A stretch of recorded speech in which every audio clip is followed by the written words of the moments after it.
Nah, ini profil pelaku pinjol ini yang memang akhirnya juga kita, kok masa iya ya? Ada pelajar, ini 79% loh Bapak Ibu, ibu rumah tangga, bahkan petani, bayangin orang-orang seperti ini kemudian melakukan pinjaman yang sifatnya ilegal atau juga judi online, kemudian keluarganya didatengin sama yang namanya debt collector, mungkin dia juga nggak paham mengenai hal ini, mengenai transaksi ini, yang akhirnya bunganya tuh sampai berlipat-lipat dari pinjaman yang sudah diberikan.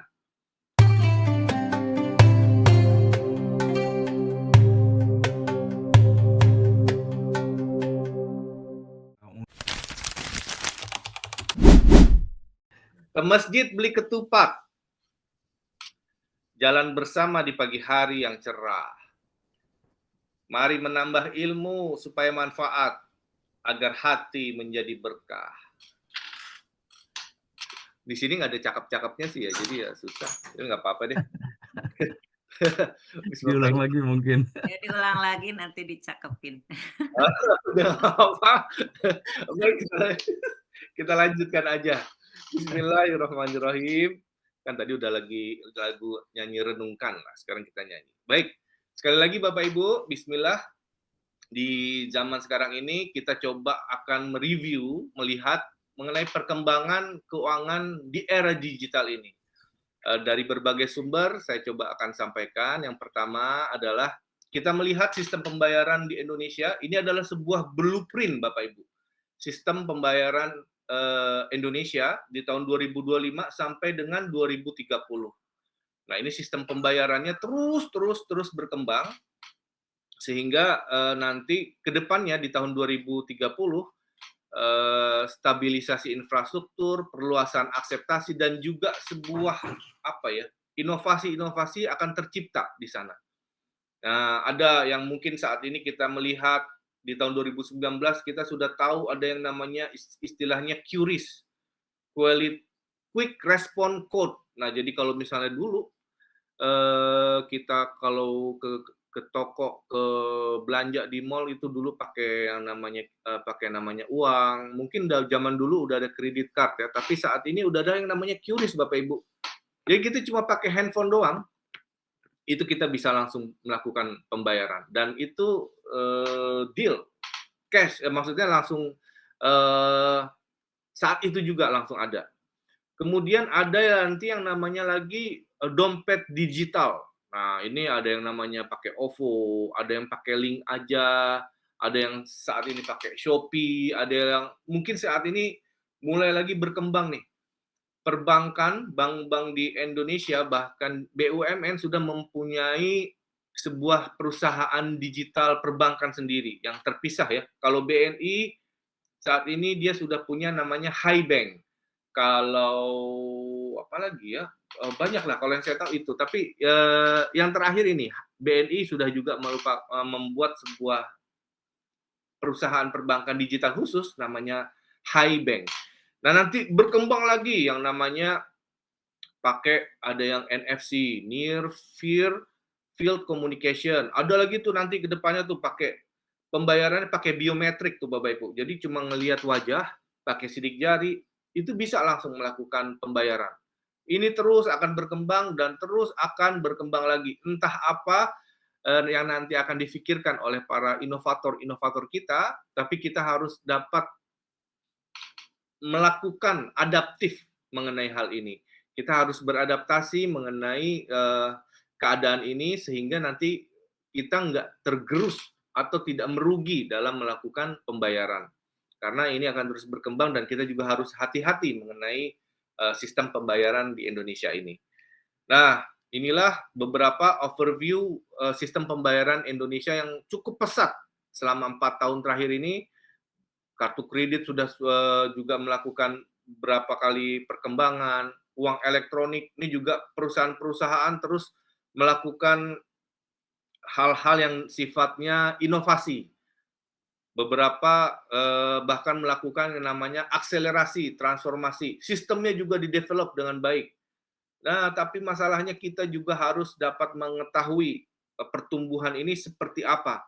Nah, mungkin di situ ada sebuah kesempatan, tapi di situ juga mungkin ada yang namanya sebuah kerugian.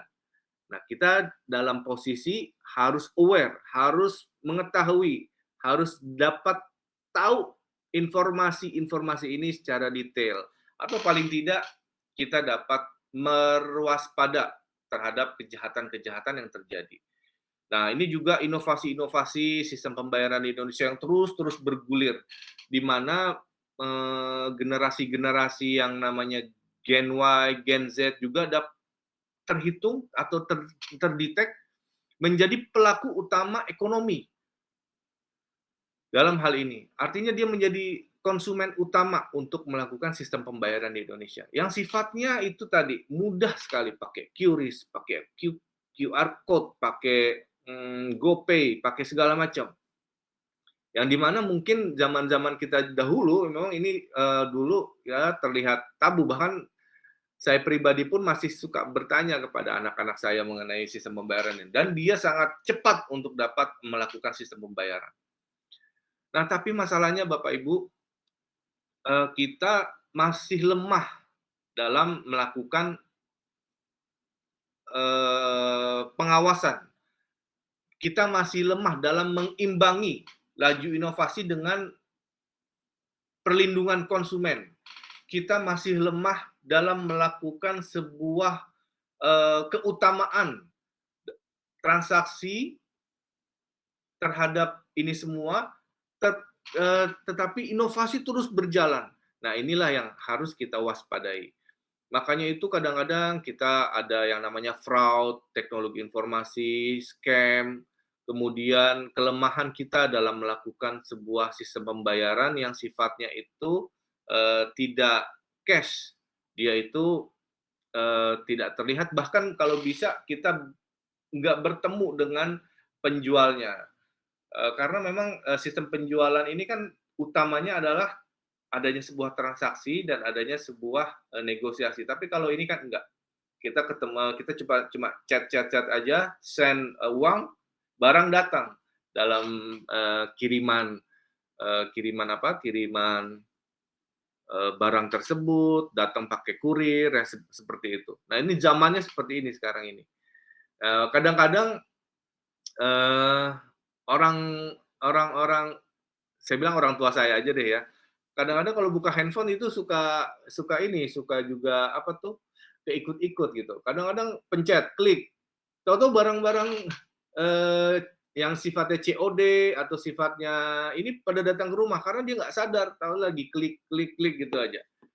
Akhirnya datang. Nah, ini kan kadang-kadang kan kasihan kalau hal seperti ini terjadi. Nah, makanya itu kita harus waspadai. Nah, ini juga resiko-resikonya semakin banyak saat ini, banyak variasi instrumen pembayaran digital yang memang tidak pakemnya tidak sama ya. Nah, ini perlu sekali nanti kita bahas mengenai hal ini. Ada QR code, mobile banking, internet banking, ya dan semacamnya itu. Tapi kita harus coba memitigasi mengenai perkembangan zaman ini, karena hal seperti ini informasinya belum terlalu cepat masuk ke dalam masyarakat, belum terlalu detail disampaikan oleh regulasi. Nah, tugas kami yang sudah mempunyai izin atau dapat memberikan edukasi kepada Bapak Ibu dan juga yang lain-lainnya ini adalah kita dapat memberikan sebuah informasi yang menarik mengenai hal ini dengan cara yang simpel kepada masyarakat. Nah, inilah gambaran mengenai perkembangan dan juga risiko dari sistem pembayaran di Indonesia. Walaupun saat ini kita sudah tahu ada yang namanya Bank Indonesia, yang juga di sana ada direktorat atau divisi pengawasan. Ada juga yang namanya PPATK yang bisa mengetahui alur-jalur keuangan yang memang sifatnya ilegal dan juga lembaga-lembaga lainnya. Nah, ini modus-modus yang coba kita ambil dari beberapa data, yaitu PPATK. Di sana PPATK mempunyai sebuah laporan yang namanya laporan transaksi keuangan mencurigakan. Nah, di sini adalah PPATK mengetahui ini misalnya nih ya, sebuah perbankan, sebuah lembaga, itu dia mengetahui nih, alur keuangannya nih mencurigakan atau tidak. Kadang-kadang saat ini Bapak Ibu, kita mengetahui ada dana-dana yang memang sifatnya ilegal, kemudian dianggap sebagai dana yang bersifat halal gitu. Padahal dana itu diambil atau bersumber dari kegiatan-kegiatan bisnis atau kegiatan-kegiatan yang sifatnya ilegal seperti penjualan narkoba. Kemudian ada yang namanya lagi marak sekali saat ini judi online. Ada kemudian mungkin dari kejahatan-kejahatan lainnya yang akhirnya dana itu diberikan kepada terorisme. Nah, ini juga yang menjadi sumber yang ingin kita berikan atau kita sampaikan kepada PPATK. Sehingga PPATK nanti itu akan menganalisa lebih detail sumbernya kemana, baru nanti ketahuan. Ini ternyata sumbernya dari bisnis yang haram, tapi seakan-akan tuh halal. Nah, akhirnya ditelusuri baru ketahuan bahwa ini adalah bisnis narkoba misalnya. Ini adalah bisnis judi online misalnya. Ini adalah bisnis perdagangan manusia misalnya. Ini adalah bisnis bukan bisnis. Ini adalah korupsi ya misalnya. Nah, ini adalah aspek-aspek yang harus kita lihat. Nah, kita lihat nih jumlah-jumlah aduan itu di atas lihat. Kita lihat dari Kominfo bahwa ada beberapa jenis-jenis kejahatan ya. Ada investasi online fiktif itu yang macam-macam tuh yang awalnya investasi taunya duitnya hilang habis begitu saja. Prostitusi online, scamming juga sifatnya tuh saat ini sangat banyak sekali mengenai keuangan yang sifatnya fiktif.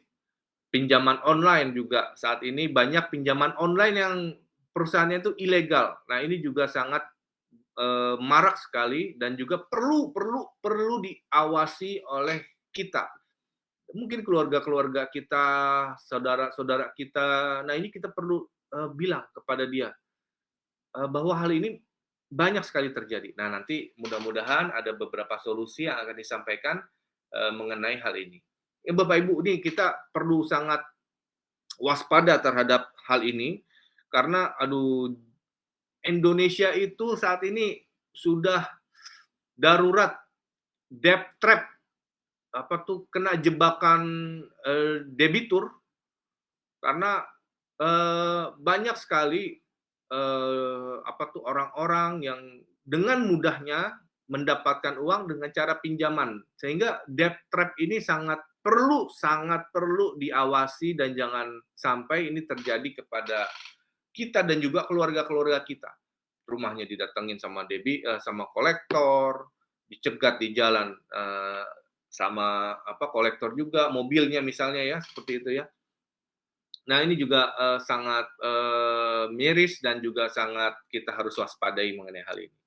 Nah, inilah risiko dalam sistem pembayaran bahwa saat ini cyber attack ini juga banyak sekali terjadi di mana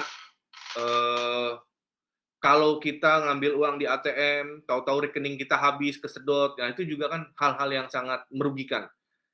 Kita sudah punya uang nih dalam handphone kita, di mobile banking misalnya. Tapi karena kita memencet sebuah, di WA tuh suka ada phishing namanya tuh, kita pencet tuh ini kita hilang. Uang kita hilang di dalam mobile banking tersebut. Nah, ini sangat perlu kita waspadai. Kita nggak tahu nih Bapak Ibu, teknologi ini kan sifatnya goib ya, nggak kelihatan sama iris mata kita gitu ya. Mungkin ada yang merasa sangat paham mengenai hal ini, tapi kita manusia yang memang tidak melihat secara kasat mata perlu waspada tentang hal ini. Jadi sehingga walaupun sudah banyak sistem-sistem yang memadai untuk dapat memproteksi semua hal ini, tapi kita juga harus mewaspadai. Ini kita lihat Bapak Ibu, beberapa risiko dalam sistem pembayaran yang sifatnya virus, cyber attack, ada ransomware, bahkan fitnah-fitnah pun terjadi dalam sistem pembayaran ini.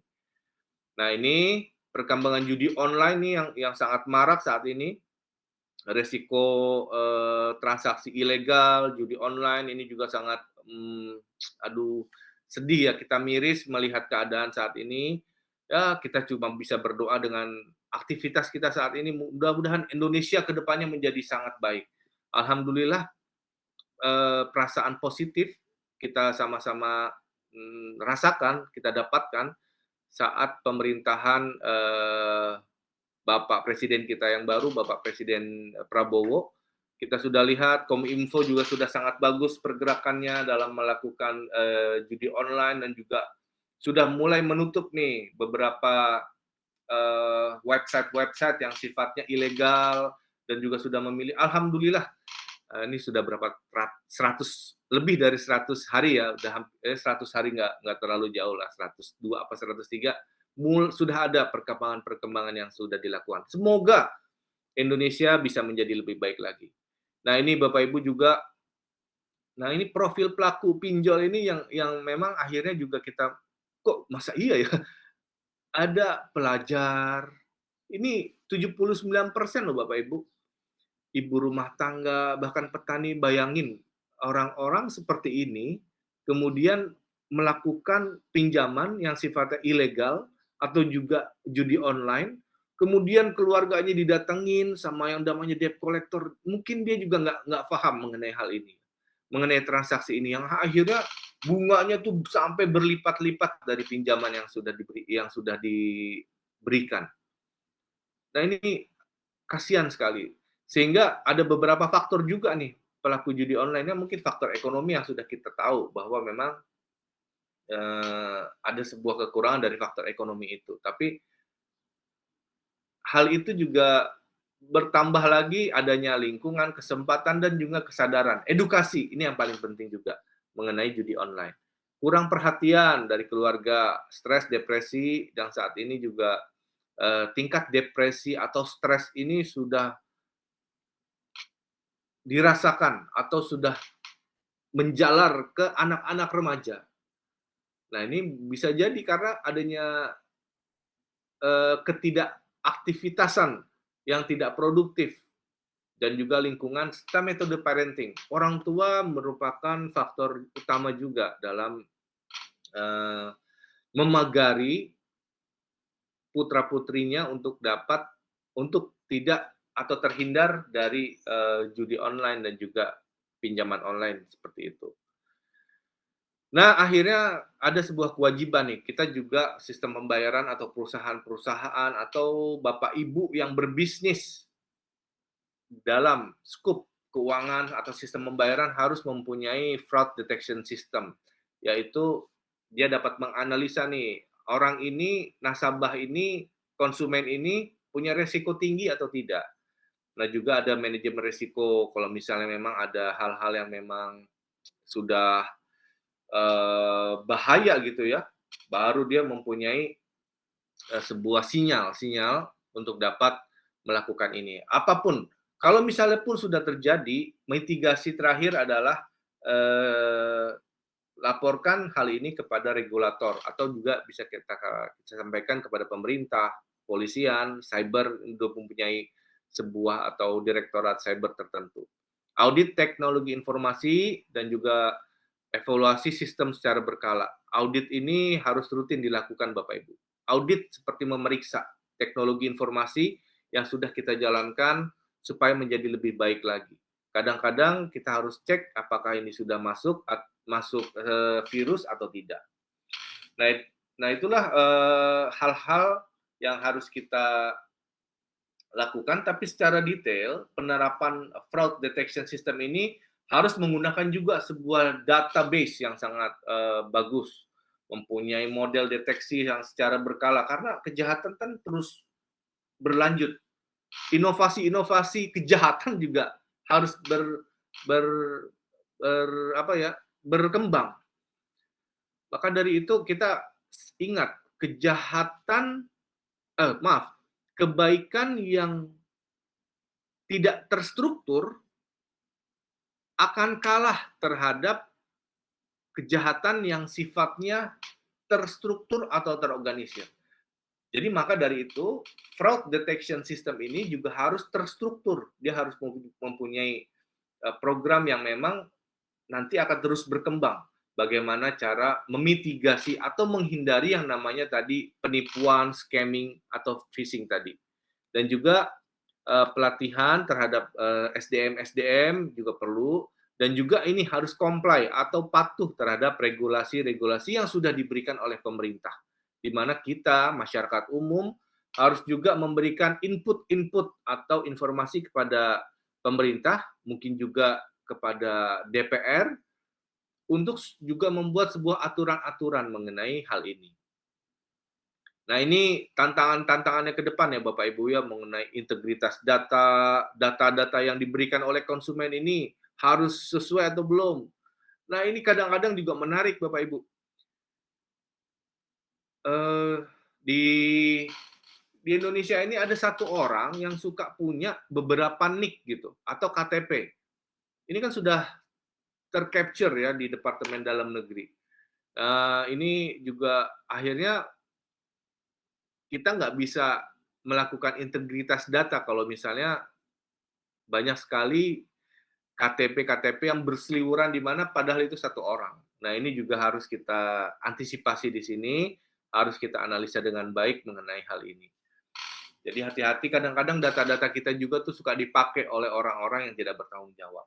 Pusat data, pusat penanganan fraud juga harus kita lakukan regulasi dan juga aturan khusus mengenai virtual account, juga kadang-kadang kan kita juga harus benar-benar cek dan dicek lagi.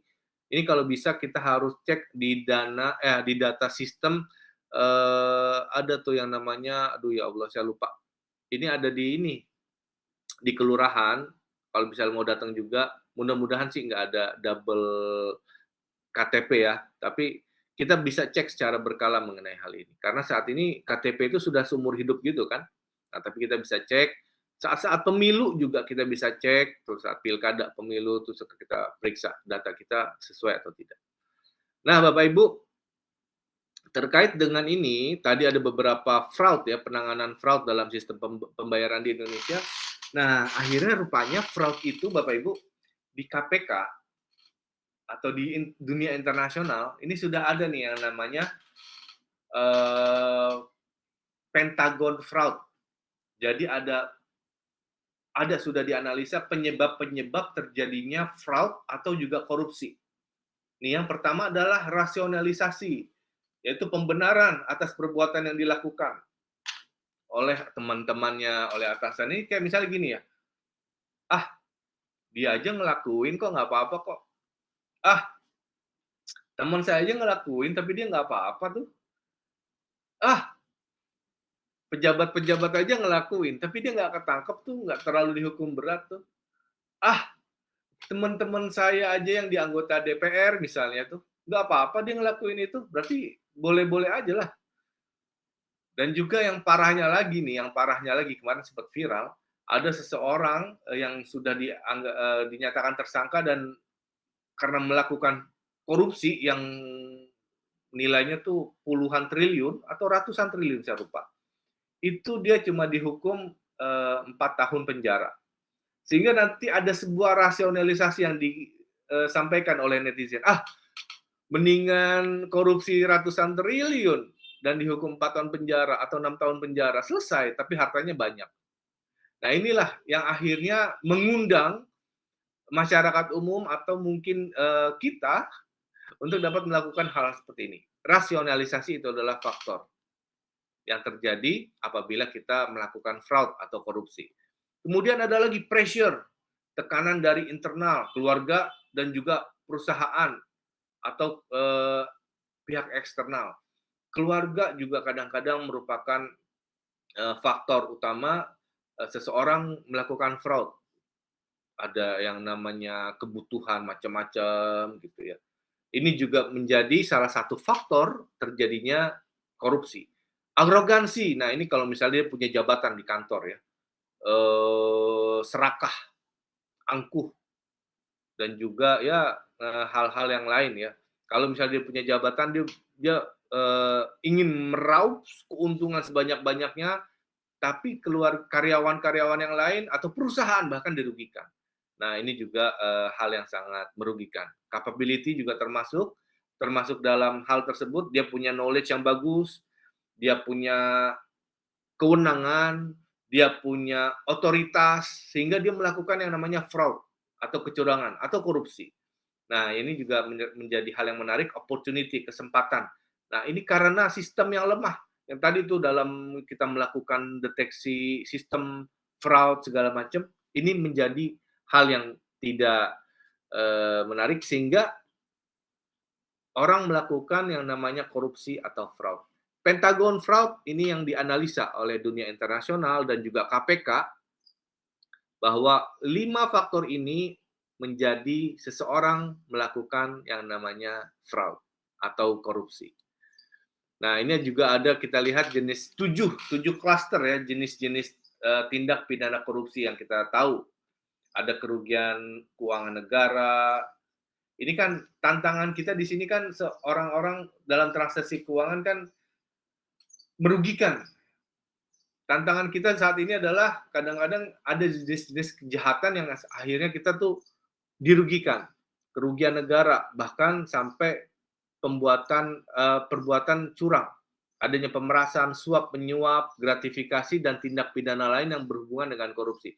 7 klaster ini, Bapak Ibu, kami ambil dari Undang-Undang KPK. Di sini ada 7 klaster yang memang menjadi tindak pidana korupsi. Nah, kita lihat ada suap menyuap. Nah, setelah suap menyuap ini kita harus tahu nih, fraud dan korupsi itu bedanya apa sih? Nah, ini dia. Kita lihat. Nah, kalau fraud dan korupsi ini dikategorikan sebagai salah satu dari 60 jenis fraud yang dikenal di sektor swasta. Karena ternyata Bapak Ibu, sektor swasta itu berpengaruh besar juga untuk seseorang merugikan negara. Faktor swasta itu juga atau apa ya namanya ya, pebisnis atau pengusaha itu juga merupakan faktor utama terjadinya korupsi di Indonesia. Walaupun dia memang memberikan kepada pemerintah atau oknum-oknum yang tidak bertanggung jawab, tapi akhirnya fraud itu terjadi atau korupsi itu terjadi karena adanya pemberian atau kesempatan atau sifatnya adalah janji-janji yang diberikan oleh pihak-pihak swasta. Nah, inilah hal yang terjadi, beberapa perilaku fakta saat ini dengan korupsi yang terjadi atau fraud yang terjadi pada sektor swasta. Ini sangat ini sekali ya Bapak Ibu, sangat miris sekali ya. Nah, ini kita lihat ya Bapak Ibu ya, perbedaan antara gratifikasi, suap, dan juga pemerasan. Ini kategorinya nih berbeda kalau misalnya kita lihat. Kalau gratifikasi itu adalah dia itu mempunyai sebuah jabatan, lalu dikasih oleh seseorang. Nanti akhirnya dia mempunyai sifat tanam budi nih, nggak enak nih kalau misalnya nggak menggolkan bisnisnya dia. Nggak enak nih kalau misalnya dia nggak nanti menang tender di perusahaan kita. Nah, ini merupakan awal yang akhirnya menjadi sebuah namanya suap. Nah, kalau tadi gratifikasi itu belum ada janji-janji nih Bapak Ibu. Nggak ada deal-dealan. Nggak ada, nanti kalau misalnya lo ngasih gua, nanti gua golin. Belum ada nih dalam gratifikasi. Tapi kalau udah suap, baru ada deal-dealan. Ini saya kasih, nanti menangin ya proyek saya. Nanti golin ya.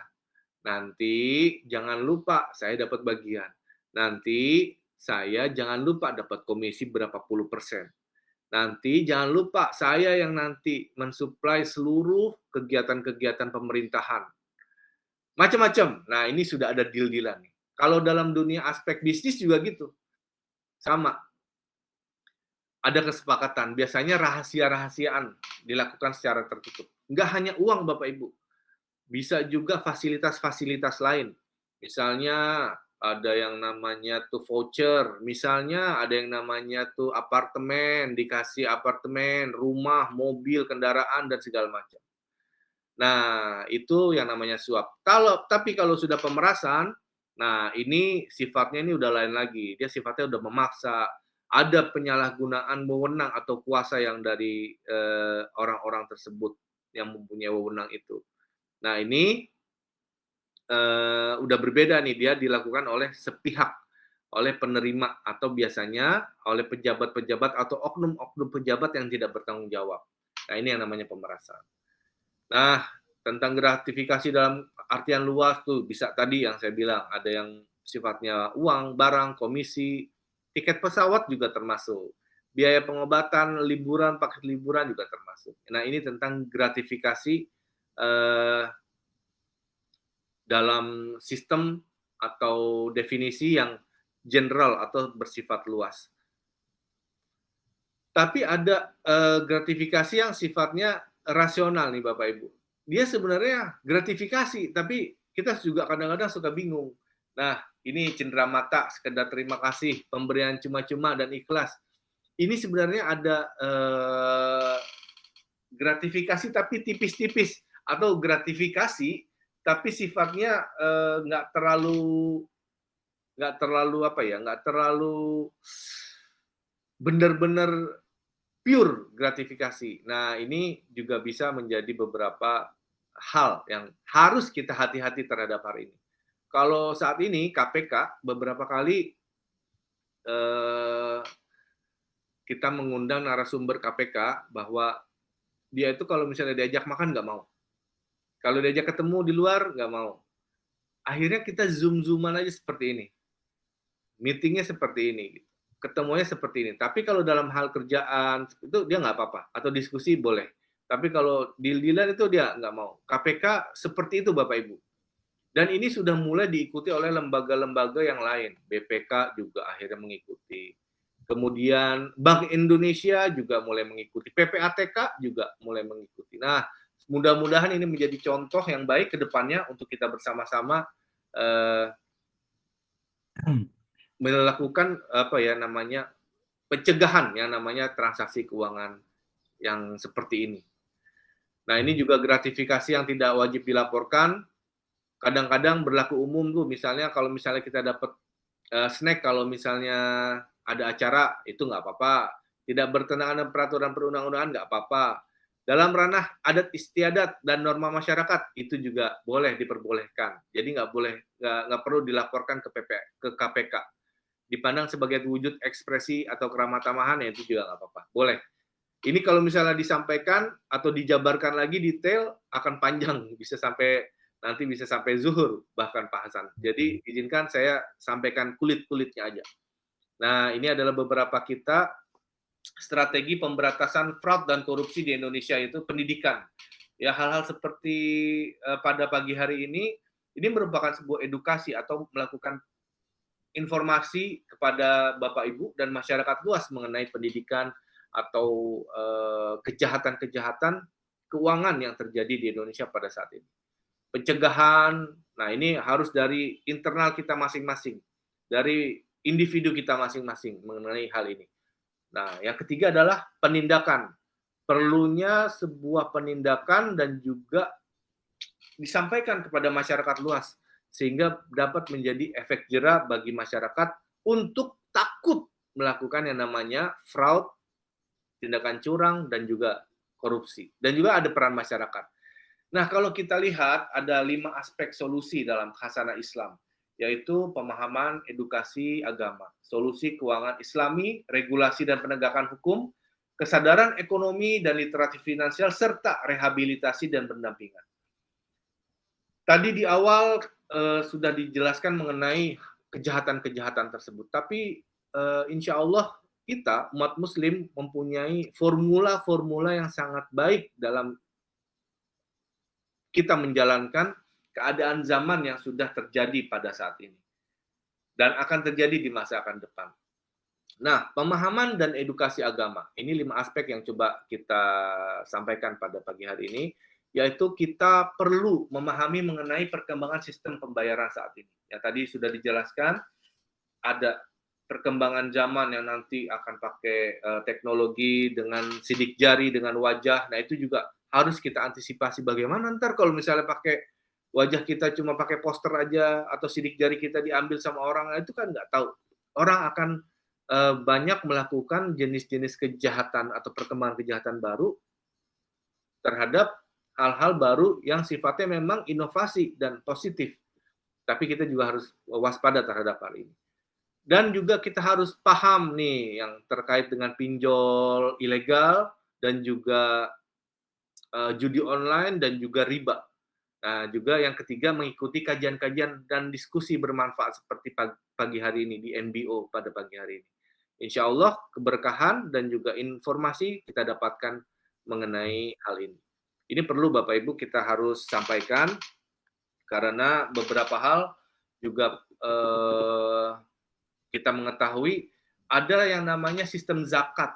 Sistem zakat juga kan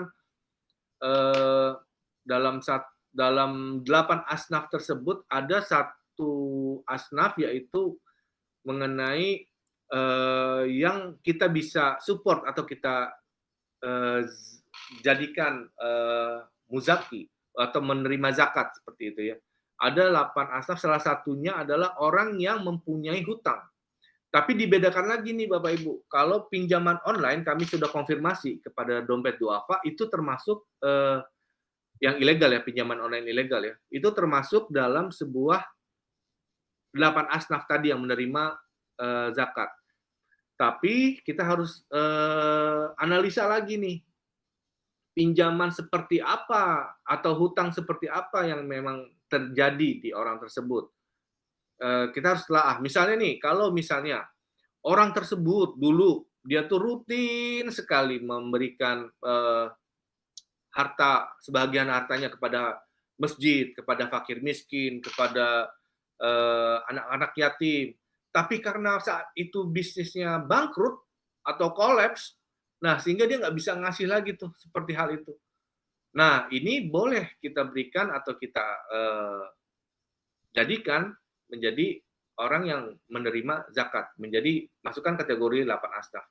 Tapi kalau berhutang disebabkan dia membeli kendaraan bermotor atau dia cicil mobil, rumah, apartemen, nah itu bukan kategori termasuk dari 8 asnaf tersebut.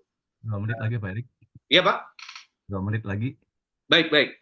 Nah ini termasuk dari hal ini. Nah ini juga merupakan sebuah formula mengenai pemahaman edukasi mencegah terjadinya fraud dan korupsi.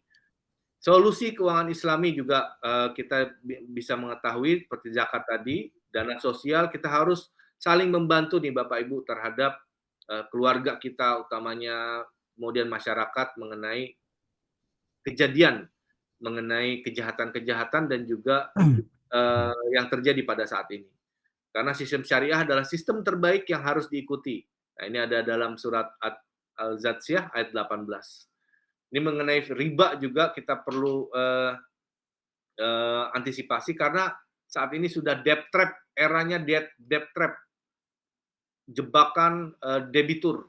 Nah, sudah harus kita pelan-pelan tinggalkan dan ini adalah ayat yang memang ayat terakhir mengenai tahapan-tahapan riba yang memang sejak zaman dulu akhirnya tahapan terakhir mengenai riba ini disampaikan dalam surat Al-Baqarah ayat 278 sampai 279. Regulasi dan penegakan hukum MUI dan pemerintah juga harus bersinergi mengenai keadaan pada saat ini dan juga adanya pinjol ilegal dan situs judi online.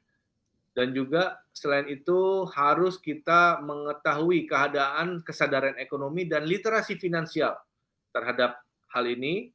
Dan juga kalau bisa kita juga bersifat sederhana apabila memang keadaan ekonomi sedang tidak baik-baik saja. Dan juga rehabilitasi dan pendampingan nih, utamanya kepada saudara-saudara kita memang sudah terlanjur terkena seperti ini. Kita bisa berikan hal-hal yang positif, support yang positif, dan juga mungkin pendampingan hukum yang baik, yang memang sifatnya insya Allah nanti bisa di dalam hal itu bisa dinegosiasikan kepada lembaga atau perusahaan yang memberikan pinjaman tersebut. Demikian Pak Hasan atas hal yang mungkin pagi ini disampaikan. Wabillahi wallahu alam bisawab. Terima kasih Bapak Ibu dan Pak Hasan. Assalamualaikum warahmatullahi wabarakatuh.